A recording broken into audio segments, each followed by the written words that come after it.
লায়লা রুনা। শুরুতেই শিরোনাম। জাতীয় নির্বাচনের সময়সীমা নির্ভর করছে সংস্কারের বিষয়ে ঐকমত্য তৈরির উপর, বললেন প্রধান উপদেষ্টা। শেখ হাসিনার বিচার শুরু আগামী মাসে। জাতীয় ঐকমত্য কমিশনের ১৩৫ সুপারিশে একমত গণ অধিকার পরিষদ। জাতীয় ঐক্য ও সংহতির প্রয়োজনে যে কোনো ছাড় দিতে প্রস্তুত নুরুল হক। এবং টানা ৪ রাত ধরে জম্মু কাশ্মীরের নিয়ন্ত্রণ রেখায় চলছে ভারত পাকিস্তান সেনাবাহিনীর গোলাগুলি। বড় সংঘাতের আশঙ্কা আন্তর্জাতিক বিশ্লেষকদের।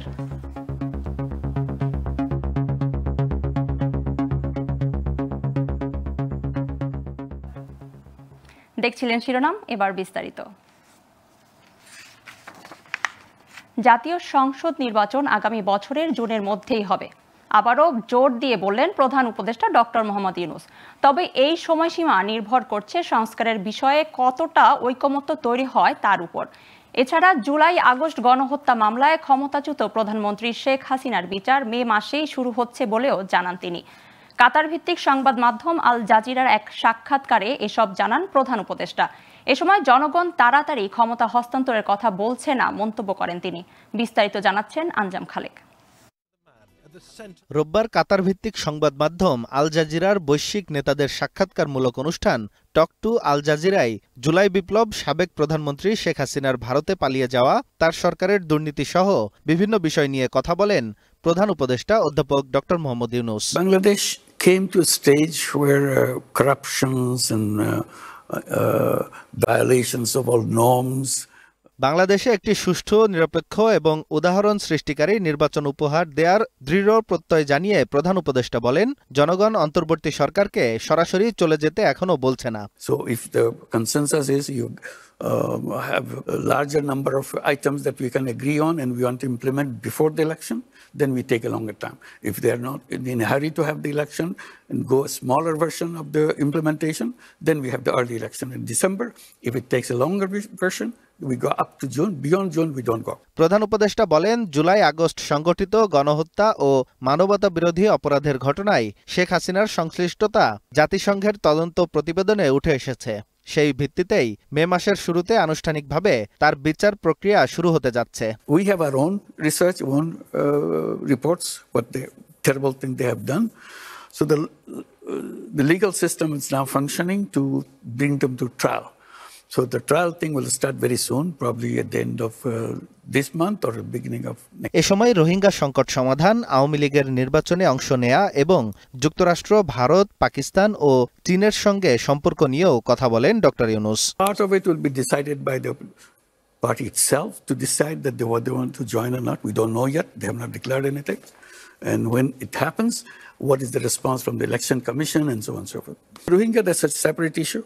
We're dealing with the Rohingya issue with the international organizations, United Nations, and also to make sure that these people can go home safely.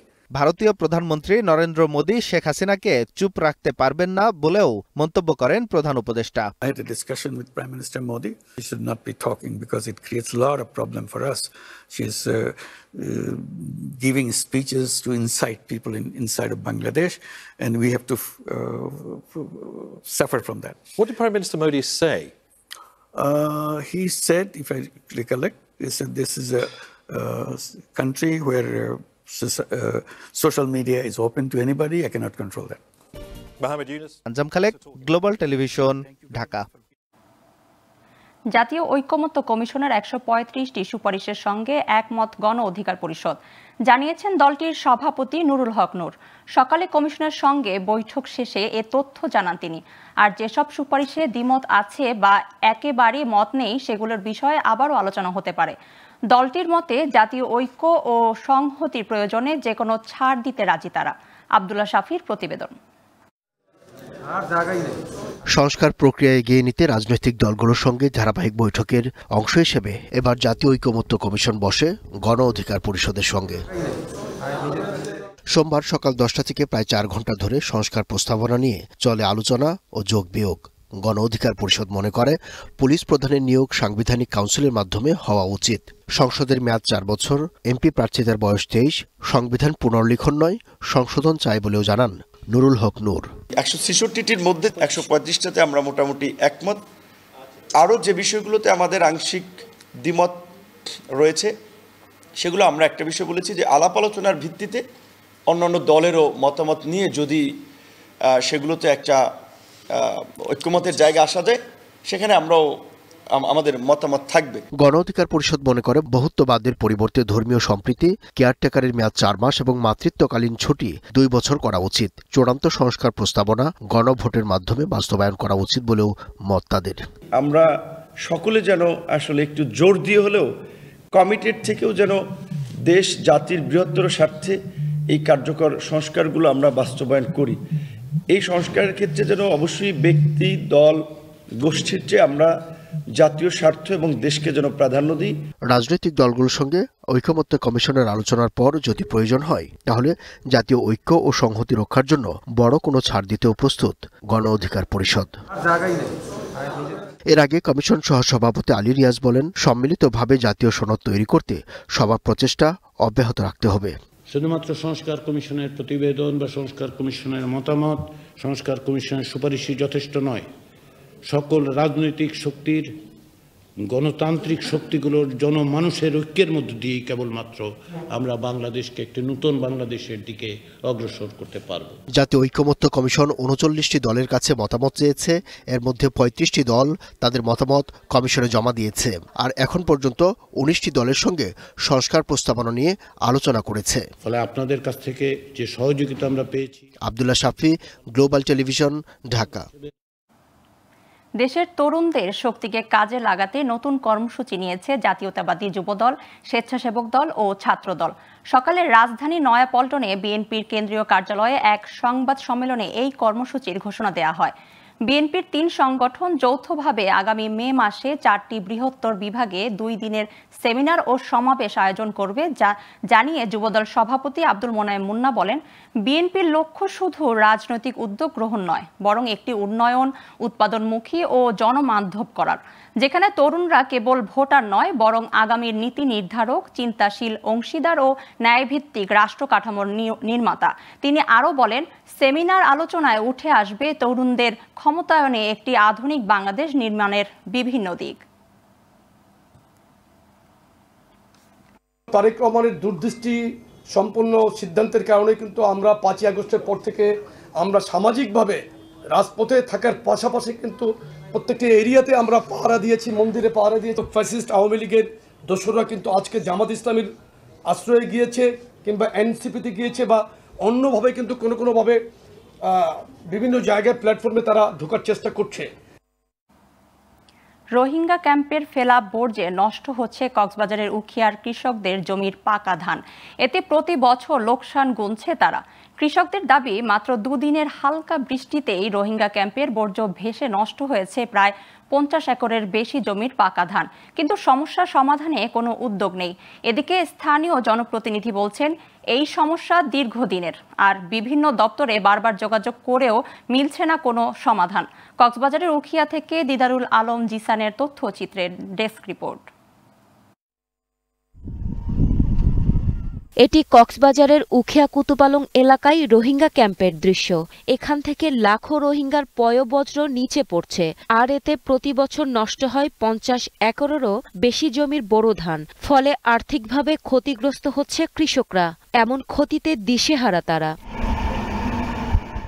এবারও মাত্র 2 দিনের হালকা বৃষ্টিতেই রোহিঙ্গা ক্যাম্পের বর্জ্য ভেসে নষ্ট হয়েছে প্রায় 50 একরের বেশি জমির পাকা ধান। ফলে নিমিষেই শেষ হয়ে গেছে কৃষকদের সোনালী স্বপ্ন। বেশি জমি নষ্ট হয়ে যায় গই, রোহিঙ্গা ড্রেনের পার আর পানি ভরি, ফুরারি ভরি, ফসলা ভরি, গাছ গোছালা হাইমকুলা খোলা ভরি গেলে এখন তারা ব্যাগিং গড়ি গেলে ব্যাগিং ড্রেনের ফেলাই যে। আমরা দীর্ঘদিন ধরে রোহিঙ্গা বর্জ্য এবং জলবদ্ধতার কারণে আমাদের কৃষি সমস্যায় ব্যাপকভাবে ক্ষতি সাধিত হচ্ছে। এই রোহিঙ্গা ক্যাম্প থেকে ময়লা আবর্জনা এসে আমাদের ফসলি জমি নষ্ট হয়ে গেছে, ধান নষ্ট হয়ে গেছে। আমরা এটার একটা সুরাহা চাই। জনপ্রতিনিধিরা বলছে, এই সমস্যা দীর্ঘদিনের, আর বিভিন্ন দপ্তরে বহুবার যোগাযোগ করা হয়েছে, কিন্তু আজও কোনো সমাধান মেলেনি। গত কয়েকদিন আগে যে বৃষ্টি এখানে শুরু হয়েছে, এই বৃষ্টি শুরু হওয়ার পরে আবারও নতুন করে যে বর্জ্য সেটি আবারও কৃষি জমিতে পড়া শুরু করছে। এখন আপনারা জানেন ধানের মৌসুম, এখন যে একদম পাকা ধানের উপর এই বর্জ্যগুলো চলে এসেছে। ইতিমধ্যে 5-6 বছর ধরে এই বিষয়টা আমরা বিভিন্ন দপ্তরে বিভিন্ন মিডিয়াতে আমরা তুলে ধরেছিলাম, কিন্তু এটির কোনো সুরাহা আমরা দেখিনি। রোহিঙ্গাদের ঘনবসতিপূর্ণ এলাকায় সঠিক বজ্র ব্যবস্থাপনা গড়ে তোলা চ্যালেঞ্জিং বলে জানান শরণার্থী প্রত্যাবাসন কমিশনের এই কর্মকর্তা। অভ্যাসগত কারণে অনেক মানুষ পলিথিন ব্যবহারের ক্ষেত্রে কিংবা প্লাস্টিক বর্জ্য ব্যবহারের ক্ষেত্রে এবং যত্রতত্র ফেলার ক্ষেত্রে সচেতন না। তো সেই বিষয়ে অ্যাওয়ারনেস বিল্ড আপ করার চেষ্টা হচ্ছে। শিগগির এসব বর্জ্য সরাতে স্থায়ী ব্যবস্থা নেওয়া না হলে ভবিষ্যতে এর প্রভাব ভয়াবহ হবে এমনটাই মনে করেন উখিয়াবাসী। Global television news desk. মাসে প্রায় 2.5 কোটি টাকার বিল পরিশোধ করেও 1 যুগ ধরে গ্যাস পাচ্ছে না মানিকগঞ্জের তিতাসের কমপক্ষে 10,000 গ্রাহক। আর গ্যাস বিল দিয়েও সিলিন্ডার গ্যাস, খড়িসহ অন্য জ্বালানি ব্যবহার করতে হচ্ছে তাদের। দীর্ঘদিন ধরে ঠিক মতো গ্যাস না পাওয়ায় চরম দুর্ভোগে রয়েছে গ্রাহকরা। এদিকে তিতাসের কর্মকর্তা বলছে, গ্যাস না পাওয়ার বিষয়টি ঊর্ধ্বতন কর্তৃপক্ষকে বারবার জানানো হয়েছে, কিন্তু দীর্ঘদিনেও মেলেনি সমাধান। মানিকগঞ্জ থেকে সুজন মোল্লার তথ্যচিত্রে ডেস্ক রিপোর্ট। মানিকগঞ্জে পৌরসভা সহ তিতাস গ্যাসের সংযোগ ছিল প্রায় 12,000 গ্রাহকের, কিন্তু 1 যুগ ধরে ঠিকমতো গ্যাস না পাওয়ায় গ্রাহক সংখ্যা কমে বর্তমান দাঁড়িয়েছে 10,000-এ। প্রতি বছর ঈদের ছুটিতে 2 থেকে 3 দিন গ্যাস পেলেও সারা বছর চুলা জ্বলে না বাসাবাড়িতে। দীর্ঘদিন ধরে গ্যাসের ভোগান্তিতে অতিষ্ঠ নগরবাসী। বছরে 1 থেকে 2 বার গ্যাস পাই, সেটাও বিভিন্ন ঈদের সময় বা সরকারি যখন ছুটি থাকে সেই সময় কয়েক ঘন্টার জন্য বা কয়েক দিনের জন্য, 1 দিন বা 2 দিনের জন্য আসে। তাছাড়া সারা বছরে আমরা একটা সেকেন্ডের জন্য গ্যাস পাই না। গ্যাস বিল দিতে হয়, আবার বাড়তি খরচও হয়। সিলিন্ডার গ্যাস ব্যবহার করি, লাকড়িতে ব্যবহার করি, এতে আমাদের সমস্যা হয়, বাড়তি টাকা দিতে খরচ হয়। গ্রাহকরা বলছে, গ্যাস না পেলেও প্রতি মাসে বাধ্য হয়েই 2.5 কোটি টাকার বেশি বিল পরিশোধ করেন তারা। আর বিষয়টি তিতাস, পেট্রোবাংলা এবং জেলা প্রশাসককে বারবার জানানোর পরও সমাধান করা হচ্ছে না। এতে ক্ষুব্ধ তারা। বাধ্যতামূলক হয়ে গ্যাসের বিল পরিশোধ করতে হচ্ছে এবং না করলেই তারা সরকারিভাবে মামলা, হুমকি দুমকি দিয়ে যাচ্ছে। এই লাইনে অনেকগুলো ইন্ডাস্ট্রি রয়েছে যেগুলো তারা বিভিন্নভাবে অবৈধভাবে গ্যাস টেনে নিয়ে তারা ইন্ডাস্ট্রি চালাচ্ছে, সেখানে গ্যাসের কোনো সংকট হয় না। 2 ঘন্টাও গ্যাস দিত, যে আমরা সারাদিন রান্না করতাম, তাইলেও তো আমাদের একটু উপকার হতো। মানিকগঞ্জের গ্যাস সংকটের বিষয়টি ঊর্ধ্বতন কর্তৃপক্ষকে বারবার জানানোর পরও সমাধান মেলেনি বলে জানান তিতাস আঞ্চলিক বিপণন বিভাগের এই কর্মকর্তা।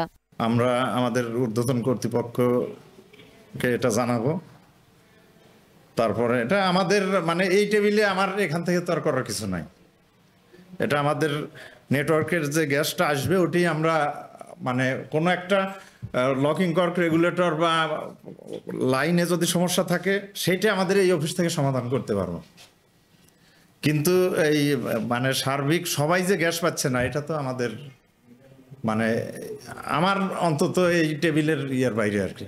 শিগগির গ্যাস সংকট সমাধান করে নিরবিচ্ছিন্ন গ্যাসের দাবি মানিকগঞ্জবাসীর। Global television news desk. প্রতি রাতেই জম্মু ও কাশ্মীরে নিয়ন্ত্রণ রেখায় ভারত পাকিস্তান সেনাবাহিনীর গোলাগুলি চলছে। ফলে যতই দিন যাচ্ছে এই 2 দেশের মধ্যে উত্তেজনা বাড়ছেই। এতে পরমাণু শক্তিধর প্রতিবেশী 2 দেশের মধ্যে নতুন করে বড় ধরনের সংঘাতের আশঙ্কা করছেন আন্তর্জাতিক বিশ্লেষকরা। রোববার নিউ ইয়র্ক টাইমসের প্রতিবেদনে বলা হয়েছে, ভারত এই উত্তেজনাকর পরিস্থিতিতে পাকিস্তানের বিরুদ্ধে সামরিক পদক্ষেপের প্রস্তুতি নিচ্ছে। এদিকে রোববার টানা 4র্থ দিনের মতো 2 দেশের সেনাদের মধ্যে গোলাগুলি হয়েছে। বিস্তারিত ডেস্ক রিপোর্টে। গেল 22 এপ্রিল কাশ্মীরে সন্ত্রাসী হামলায় 26 পর্যটক নিহতের ঘটনার পরপরই পাকিস্তানকে দায়ী করেছে ভারত। এরপর থেকে 2 দেশের মধ্যে চরম উত্তেজনা বিরাজ করছে। সেই সঙ্গে নিয়ন্ত্রণ রেখা বরাবর দেশ দুটির বাহিনীর মধ্যে গোলাগুলির খবর পাওয়া যাচ্ছে। ভারতের সেনাবাহিনী এক বিবৃতিতে জানায়, শুক্র ও শনিবার রাতে পাকিস্তান সেনাবাহিনী উস্কানিমূলকভাবে কুপওয়ারা ও পুঞ্চ জেলার বিপরীতে LOC বরাবর গুলি চালিয়েছে।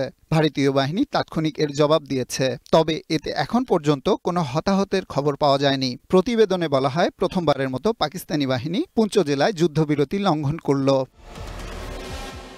এদিকে নিউ ইয়র্ক টাইমসের প্রতিবেদনে বলা হয়, কাশ্মীরে নৃশংস ওই হামলার পরপরই ভারতের প্রধানমন্ত্রী নরেন্দ্র মোদী ১ ডজনেরও বেশি দেশের নেতাদের সঙ্গে টেলিফোনে কথা বলেছেন। পাশাপাশি নয়াদিল্লিতে অবস্থিত ১০০টির বেশি কূটনৈতিক মিশনের প্রতিনিধিকে ভারতের পররাষ্ট্র মন্ত্রণালয়ে ডেকে নেওয়া হয়। একাধিক কূটনীতিকের ভাষ্য, এসব প্রচেষ্টা পাকিস্তানের বিরুদ্ধে সম্ভাব্য সামরিক অভিযানের পক্ষে আন্তর্জাতিক সমর্থন আদায়ের তোড়জোড়। এর আগে এক ভাষ্যে সন্ত্রাসীদের আস্তানা ধ্বংস ও কঠোর শাস্তি দেওয়ার ঘোষণা দেন মোদী। এর প্রেক্ষিতে কাশ্মীরের নিরাপত্তা বাহিনী ব্যাপক ধরপাকড় শুরু করেছে। সন্ত্রাসী হামলায় জড়িতদের সন্ধানের অভিযান চালাচ্ছে। সেখানে গ্রেপ্তার করা হয়েছে শত শত মানুষকে। মূলত পাকিস্তানের দিকে বয়ে যাওয়া নদীগুলোর পানি প্রবাহ বন্ধে ভারতের ঘোষণায় দুদেশে দেখা দেয় যুদ্ধ পরিস্থিতি। পাকিস্তান পাল্টা প্রতিক্রিয়া হিসেবে ভারতের সঙ্গে দ্বিপাক্ষিক সব চুক্তি, বিশেষ করে কাশ্মীর সীমান্তে নিয়ন্ত্রণ রেখায় যুদ্ধবিরতি চুক্তি স্থগিতের ঘোষণায় প্রেক্ষাপট আরও ঘোলাটে হয়ে পড়ে। এ অবস্থায় জাতিসংঘ, ইউরোপীয় ইউনিয়ন, ইরান, সৌদি আরব সংযম দেখানোর আহ্বান জানিয়েছে দুদেশকে। Global television, news desk. একটি বিরতি নিচ্ছি, ফিরে এসে অন্যান্য সংবাদের সাথে